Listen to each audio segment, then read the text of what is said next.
జోగి రమేష్ లాంటి అయోగ్యుడు, ఏమాత్రం కూడా అర్హత లేని వ్యక్తి ఈ రాష్ట్ర ప్రజల కర్మ కొద్దీ మంత్రి అయ్యాడు.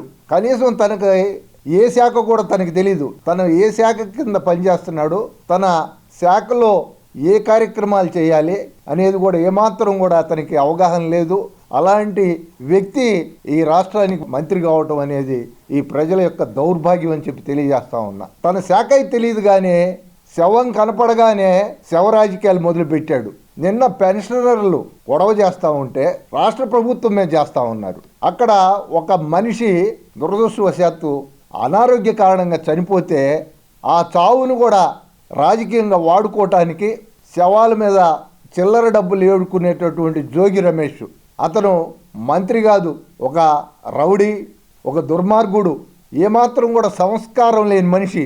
శాసనసభలో ఆయన సంస్కారంగానే ఆయన వాడినటువంటి భాష చూస్తే అత్యంత జుగుస్పాకరంగా ఉంది. ఆయన గెలిపించిన ప్రజలు సిగ్గుతో తలదించుకుంటా ఉన్నారు. ఇలాంటి మంత్రిన, ఇలాంటి జోగి రమేష్ను మనం గెలిపించుకుంది ఇలాంటి వ్యక్తికి ఓటేయటం ద్వారా ఈరోజు వాళ్ళందరూ కూడా పశ్చాత్తాపడుతూ ఉన్నారు. రేపు పెద్ద ఎత్తున గుణపాఠం చెప్పడానికి ప్రజలు సిద్ధమవుతూ ఉన్నారు. జోగి రమేష్ లాంటి వ్యక్తి నిన్న చేసినటువంటి ఆ సంఘటన, అతను ఆ శవాన్ని పెట్టుకొని ఆడినటువంటి నాటకం, అంటే ఓట్ల కోసం ఎంత దిగజారుతారంటే జగన్మోహన్ రెడ్డి, జోగి రమేష్ లాంటి వాళ్ళు ముఖ్యమంత్రిగా, మంత్రులుగా ఉండటం వల్లనే ఇలాంటి సంఘటనలు జరుగుతూ ఉన్నాయి. పెన్షనర్లకి ఎందుకు వాళ్ళకి డబ్బులు వేయటంలో జాప్యం జరిగింది? నిధులు రాష్ట్ర ప్రభుత్వం దగ్గర ఉందా లేక నిజంగా రాష్ట్ర ప్రభుత్వం దగ్గర నిధులు ఉంటే వాలంటీర్లు లేకపోతే ఎవరొకరి చేత పంచవచ్చుగా. ఆ విధంగా పంచంది కాక దురదృష్టవశాత్తు అనారోగ్యంతో చచ్చిపోయిన వాళ్ళ శవాలు తీసుకొచ్చి ఈరోజు శవ రాజకీయాలు చేస్తూ ఉన్నారు.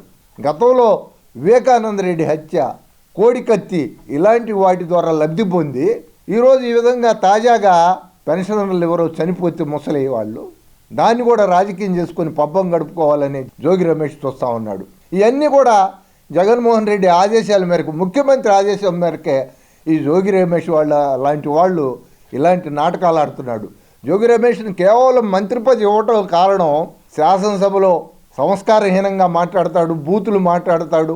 అదేవిధంగా తాను ఎవరి మీదన్నా దాడి చేయమంటే వెళ్ళి దుర్మార్గంగా వెళ్ళి ఒక రౌడీలాగా, ఒక వీధి రౌడీలాగా, ఒక గోండాలాగా వెళ్ళి దాడులు చేస్తారనే ఉద్దేశం చొప్పున అతనికి ఉన్నటువంటి అర్హతలు, అతనికి మంత్రి ఇవ్వటానికి కానీ ఈరోజు మళ్ళా తిరిగి శాసనసభ్యుడిగా టికెట్ ఇవ్వటానికి కానీ కేవలం అతనికి ఉన్న అర్హతలు ఇలాంటి భాష మాట్లాడటం, ఇలాంటి శవరాజకీయాలు చేయటం, ఇలాంటి దాడులు చేయటం వల్లనే అతనికి మంత్రి పదవి ఇవ్వటం జరిగిందని చెప్పి నేను తెలియజేస్తా ఉన్నాను.